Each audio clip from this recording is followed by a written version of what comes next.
Item ಯಾವುದೇ ಇರಲಿ try ಮಾಡಿ ಆಚಿ ಚಿಕನ್ ಮಸಾಲಾ. ಸಿಲಿಕಾನ್ ಸಿಟಿಯಲ್ಲಿ ರಾಷ್ಟ್ರಪತಿ ಸ್ವತ್ತನ್ನ ಬಿಡದ ಭೂಗಳ್ಳರು. ರಾಷ್ಟ್ರಪತಿ ಹೆಸರಲ್ಲಿರೋ ಸ್ವತ್ತು ಕಬಳಿಸಿದ್ರ ಸಚಿವರ ಅತ್ಯಾಪ್ತ ಚೇತನ್.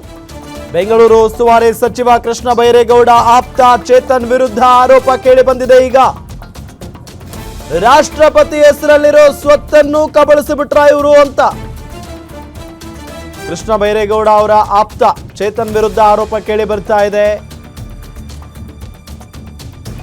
3.4 ಎಕರೆ ಪೈಕಿ 32 ಗುಂಟೆ ಭೂಮಿಯನ್ನ ಕಬಳಿಸಿದ್ದಾರೆ ಅನ್ನೋ ಆರೋಪ. ಸುಮಾರು 100 ಕೋಟಿ ಬೆಲೆ ಬಾಳುವ 32 ಗುಂಟೆ ಜಾಗವನ್ನ ಕಬಳಿಸಿದ್ದಾರೆ. ಪ್ರಸ್ತುತ ಚೇರ್ಮನ್ ಕ್ಲಬ್ನ ಅಧ್ಯಕ್ಷರಾಗಿದ್ದಾರೆ KM ಚೇತನ್. ಅವರ ವಿರುದ್ಧ ಆರೋಪ ಕೇಳಿ ಬರ್ತಾ ಇದೆ. ಈಗ ಕೊಡಿಗೆಹಳ್ಳಿ ಮತ್ತು ಸಹಕಾರ ನಗರಕ್ಕೆ ಹೊಂದಿಕೊಂಡಂತಿರುವಂತಹ ಚೇರ್ಮನ್ ಕ್ಲಬ್ನ ಪಶ್ಚಿಮಕ್ಕೆ ಹೊಂದಿಕೊಂಡಿರುವಂತಹ ಕೇಂದ್ರ ಇಂಧನ ಸಚಿವಾಲಯದ ಜಾಗ ಭಾರತದ ರಾಷ್ಟ್ರಪತಿಗಳ ಹೆಸರಿನಲ್ಲಿ 3.04 ಎಕರೆ ಜಾಗ ಸದ್ಯ ರಾಷ್ಟ್ರಪತಿ ಹೆಸರಿನಲ್ಲಿ ಇರುವಂತಹ ಜಾಗ. ಆ ಜಾಗಕ್ಕೆ ಬೇಲಿ ಹಾಕಿದ್ದಾರೆ ಚೇತನ್. ನಕಲಿ ದಾಖಲೆ ನೀಡಿ DC ಮುಖೇನ ಭೂ ಪರಿವರ್ತನೆ ಮಾಡಿಕೊಂಡಿರೋ ಆರೋಪ ಕೇಳಿ ಬರ್ತಾ ಇದೆ.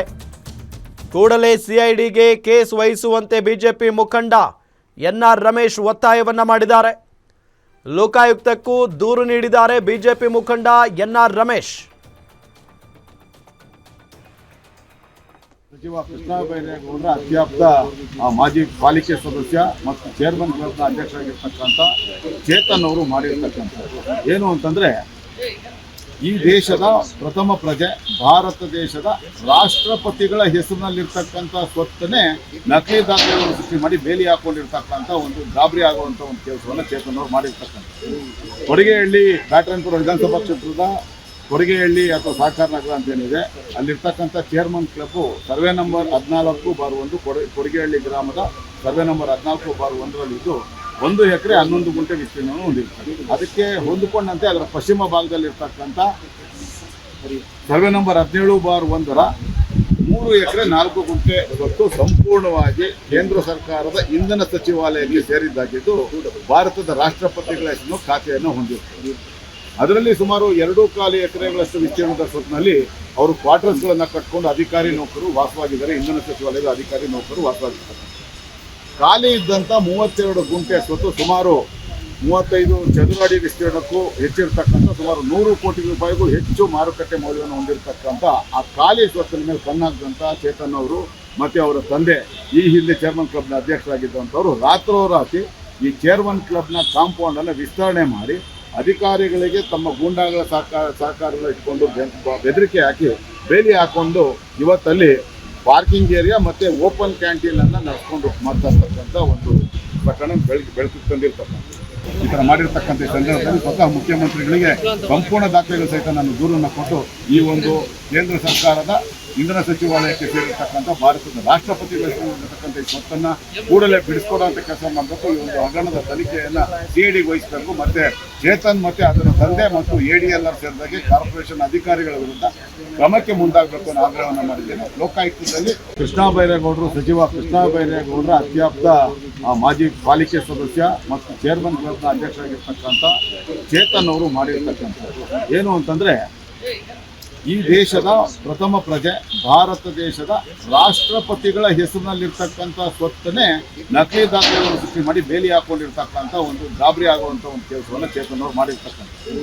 ಕೊಡಿಗೆಹಳ್ಳಿ ಬ್ಯಾಟರಾಯನಪುರ ವಿಧಾನಸಭಾ ಕ್ಷೇತ್ರದ ಕೊಡಿಗೆಹಳ್ಳಿ ಅಥವಾ ಸಹಕಾರ ನಗರ ಅಂತೇನಿದೆ, ಅಲ್ಲಿರ್ತಕ್ಕಂಥ chairman club survey number 14/1 Kodigehalli ಗ್ರಾಮದ ಸರ್ವೆ ನಂಬರ್ 14/1ರಲ್ಲಿದ್ದು 1 ಎಕರೆ 11 ಗುಂಟೆ ವಿಸ್ತೀರ್ಣವನ್ನು ಹೊಂದಿರ್ತದೆ. ಅದಕ್ಕೆ ಹೊಂದಿಕೊಂಡಂತೆ ಅದರ ಪಶ್ಚಿಮ ಭಾಗದಲ್ಲಿರ್ತಕ್ಕಂಥ ಸರ್ವೆ ನಂಬರ್ 17/1ರ 3 ಎಕರೆ 4 ಗುಂಟೆ ಹೊತ್ತು ಸಂಪೂರ್ಣವಾಗಿ ಕೇಂದ್ರ ಸರ್ಕಾರದ ಇಂಧನ ಸಚಿವಾಲಯಕ್ಕೆ ಸೇರಿದ್ದಾಗಿದ್ದು ಭಾರತದ ರಾಷ್ಟ್ರಪತಿಗಳ ಹೆಸರು ಖಾತೆಯನ್ನು ಹೊಂದಿರ್ತದೆ.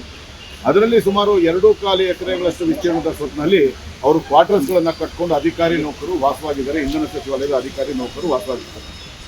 ಖಾಲಿ ಇದ್ದಂಥ 32 ಗುಂಟೆ ಸ್ವತ್ತು ಸುಮಾರು 35 ಚದುರ ಅಡಿ ವಿಸ್ತೀರ್ಣಕ್ಕೂ ಹೆಚ್ಚಿರ್ತಕ್ಕಂಥ ಸುಮಾರು 100 ಕೋಟಿ ರೂಪಾಯಿಗೂ ಹೆಚ್ಚು ಮಾರುಕಟ್ಟೆ ಮೌಲ್ಯವನ್ನು ಹೊಂದಿರತಕ್ಕಂಥ ಆ ಖಾಲಿ ಸ್ವತ್ತಿನ ಮೇಲೆ ಕಣ್ಣಾಕಿದಂಥ ಚೇತನ್ ಅವರು ಮತ್ತು ಅವರ ತಂದೆ ಈ ಹಿಂದೆ ಚೇರ್ಮನ್ ಕ್ಲಬ್ನ ಅಧ್ಯಕ್ಷರಾಗಿದ್ದಂಥವರು ರಾತ್ರೋರಾತ್ರಿ ಈ ಚೇರ್ಮನ್ ಕ್ಲಬ್ನ ಕಾಂಪೌಂಡನ್ನು ವಿಸ್ತರಣೆ ಮಾಡಿ ಅಧಿಕಾರಿಗಳಿಗೆ ತಮ್ಮ ಗೂಂಡ ಡೀಟೇಲ್ಸ್ ಕೊಡ್ತಾರೆ ನಮ್ಮ ಮೆಟ್ರೋ ಬ್ಯೂರೋ ಹೆಡ್ ಉಲ್ಲಾಸ್ ನೇರ ಸಂಪರ್ಕದಲ್ಲಿ ಜಾಯ್ನ್ ಆಗಿದ್ದಾರೆ. ಉಲ್ಲಾಸ್, ಬೆಂಗಳೂರಿನಲ್ಲಿ ಯಾವುದಾದ್ರೂ ಒಂದು ಖಾಲಿ ಜಾಗ ಇದ್ದರೆ ಅದನ್ನು ಕಿಡಿಗೇಡಿಗಳು ಬಿಡಲ್ಲ ಅನ್ನೋದನ್ನು ನಾವೆಲ್ಲ ನೋಡಿದ್ದೀವಿ.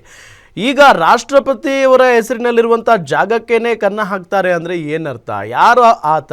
ಯಾವ ರೀತಿಯಾಗಿ ಇಲ್ಲಿ ಆ ಜಾಗವನ್ನು ತಮ್ಮ ಸ್ವತ್ತಿಗೆ ಮಾಡಿಕೊಂಡಿರೋದು? ಡೀಟೇಲ್ಸ್ ಕೊಡ್ತಾ ಹೋಗೋದಾದ್ರೆ.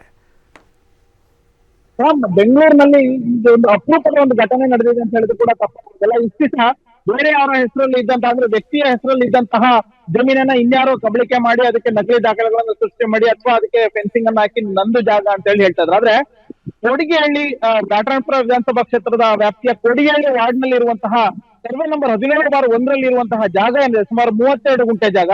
ಇದು ಜಾಗ ರಾಷ್ಟ್ರಪತಿ ಅವರ ಹೆಸರಲ್ಲಿ ಇರುವಂತದ್ದು, ಅಂದ್ರೆ ಅವರ ಹೆಸರಿಗೆ ಖಾತೆ ಇರುವಂತದ್ದು. ಅಂತ ಒಂದು ಜಾಗವನ್ನ ಬಿಬಿಎಂಪಿಯ ಮಾಜಿ ಸದಸ್ಯರಾಗಿರುವಂತಹ ಚೇತನ್ ಅವರು ಕಬಳಿಸಿದ್ದಾರೆ ಅನ್ನುವಂತಹ ಒಂದು ಗಂಭೀರ ಆರೋಪ ಕೇಳಿಬರ್ತದೆ. ಚೇತನ್ ಯಾರು ಅಂತಂದ್ರೆ 2015ರಿಂದ 2020ರಲ್ಲಿ ಬಿಬಿಎಂಪಿಯ ಕಾರ್ಪೊರೇಟರ್ ಆಗಿದ್ರು. ಜೊತೆಗೆ ಬೆಂಗಳೂರು ನಗರ ಉಸ್ತುವಾರಿ ಸಚಿವರಾಗಿರುವಂತಹ ಕೃಷ್ಣ ಬೈರೇಗೌಡರ ಆಪ್ತರು ಕೂಡ ಹೌದು. ಅದ್ರ ಜೊತೆಗೆ ಇವರು ಚೇರ್ಮನ್ಸ್ ಕ್ಲಬ್ ನ ಅಧ್ಯಕ್ಷರು ಕೂಡ ಹೌದು. ಇವರ ಹಿಂದೆ ಅಂದ್ರೆ ಚೇತನ್ ಅವರ ಹಿಂದೆ ಅವರ ತಂದೆ ಚೇರ್ಮನ್ಸ್ ಕ್ಲಬ್ ನ ಅಧ್ಯಕ್ಷರಾಗಿರ್ತಾರೆ. ಆ ಒಂದು ಸಂದರ್ಭದಲ್ಲಿ ಚೇರ್ಮನ್ಸ್ ಕ್ಲಬ್ ನ ಪಶ್ಚಿಮ ಭಾಗದಲ್ಲಿ ಇರುವಂತಹ ಸುಮಾರು 32 ಗುಂಟೆ ಜಾಗ ಏನಿದೆ ಅಂದ್ರೆ ಮಾರ್ಕೆಟ್ ವ್ಯಾಲ್ಯೂ ನೋಡ್ತಾ ಹೋಗೋದಾದ್ರೆ 100 ಕೋಟಿ ಆಸ್ತಿ ಆಗತ್ತೆ. ಆ ಒಂದು ಆಸ್ತಿಗೆ ಇವರು ಫೆನ್ಸಿಂಗ್ ಅನ್ನ ಹಾಕೊಂಡು ನಂದು ಜಾಗ ಅಂತ ಹೇಳಿ ಈಗ ಅದನ್ನ ಕ್ಲೈಮ್ ಮಾಡ್ಕೊಳ್ಳಕ್ಕೆ ಮುಂದಾಗಿರುವಂತದ್ದು. ಈ ಕುರಿತಂತೆ ಇಂಧನ ಇಲಾಖೆ ಅಧಿಕಾರಿಗಳು ಸಿಟಿ ಸಿವಿಲ್ ಕೋರ್ಟ್ ನಲ್ಲಿ ಒಂದು ವ್ಯಾಜ್ಯನ್ನು ಕೂಡ ಹೂಡಿದ್ರು. ಆ ಒಂದು ವ್ಯಾಜ್ಯದಲ್ಲಿ ಇಲ್ಲ ಇದು ಇಂಧನ ಇಲಾಖೆಗೆ ಸೇರಿರುವಂತಹ ಜಾಗ ಅನ್ನುವಂಥದ್ದು ಸ್ಪಷ್ಟ ಆದೇಶವನ್ನ ಕೊಟ್ಟಿತ್ತು. ಇದ್ರ ಬೆನ್ನಲ್ಲೇನೆ ಯಲಹಂಕ ತಹಶೀಲ್ದಾರ್ ಅವರಿಗೆ ಇಂಧನ ಇಲಾಖೆ ಅಧಿಕಾರಿಗಳು ಇದು ನಮ್ಮದು ಜಾಗ, ಕೋರ್ಟ್ ನಲ್ಲಿ ಈಗಾಗಲೇ ನಮ್ಮ ಪರವಾಗಿ ತೀರ್ಪಾಗಿದೆ, ಸೊ ಹೀಗಾಗಿ ನಾವು ಫೆನ್ಸಿಂಗ್ ಏನ್ ಹಾಕಿದ್ದಾರೆ ಅದನ್ನ ರಿಮೂವ್ ಮಾಡಿ ನಮ್ಮ ಹೆಸರು ನಮ್ಮ ಸುಪರ್ದಿಗೆ ಕೊಡಿ ಅಂತೇಳಿ ಇಂಧನ ಇಲಾಖೆ ಅಧಿಕಾರಿಗಳು ಹಲವು ಬಾರಿ ಮನವಿಯನ್ನ ಮಾಡಿದ್ರು ಕೂಡ ಸಂಬಂಧಪಟ್ಟಂತಹ ಅಧಿಕಾರಿಗಳು ಯಾರು ಕೂಡ ಅದಕ್ಕೆ ಆ ಒಂದು ಫೆನ್ಸಿಂಗ್ ಅನ್ನ ತೆಗೆದು ಹಾಕುವಂತ ಕೆಲಸಕ್ಕೆ ಮುಂದಾಗಿಲ್ಲ. ಕಾರಣ ಏನು ಅಂತಂದ್ರೆ ಚೇತನ್ ಅವರು ಕೃಷ್ಣ ಬೈರೇಗೌಡ ಅವರ ಆಪ್ತ. ಸೊ ಹಾಗಾಗಿ ರಾಜಕೀಯ ಪ್ರಭಾವವನ್ನ ಬಳಸ್ಬಿಟ್ಟು ಆ ಒಂದು ಫೆನ್ಸಿಂಗ್ ಅನ್ನ ರಿಮೂವ್ ಮಾಡಿಸ್ಲಿಕ್ಕೆ ಅಧಿಕಾರಿಗಳಿಗೆ ಬಿಡ್ಲಿಲ್ಲ ಅನ್ನುವಂತ ಒಂದು ಗಂಭೀರ ಆರೋಪ ಕೇಳ್ಬರ್ತಾ ಇದೆ. ಜೊತೆಗೆ ಪೊಲೀಸ್ ಠಾಣೆಗೆ ಇಂಧನ ಇಲಾಖೆ ಅಧಿಕಾರಿಗಳು ದೂರನ್ನ ಕೊಟ್ಟಿದ್ರು ಕೂಡ ಅಲ್ಲೂ ಕೂಡ ಅವರಿಗೆ ನ್ಯಾಯ ಸಿಗ್ಲಿಲ್ಲ ಅನ್ನುವಂಥದ್ದು. ಈಗ ಸದ್ಯಕ್ಕೆ ಅವರು ಮತ್ತೊಮ್ಮೆ ನ್ಯಾಯಾಂಗದ ಮೊರೆ ಹೋಗ್ಲಿಕ್ಕೆ ಇಂಧನ ಇಲಾಖೆ ಅಧಿಕಾರಿಗಳು ಮುಂದಾಗಿದ್ದಾರೆ. ಈ ಎಲ್ಲ ದಾಖಲೆಗಳನ್ನ ಇಟ್ಕೊಂಡು ಈಗ ಬಿಜೆಪಿ ಮುಖಂಡ ಎನ್.ಆರ್. ರಮೇಶ್ ಲೋಕಾಯುಕ್ತಕ್ಕೆ ದೂರನ್ನ ಕೊಟ್ಟಿದ್ದಾರೆ.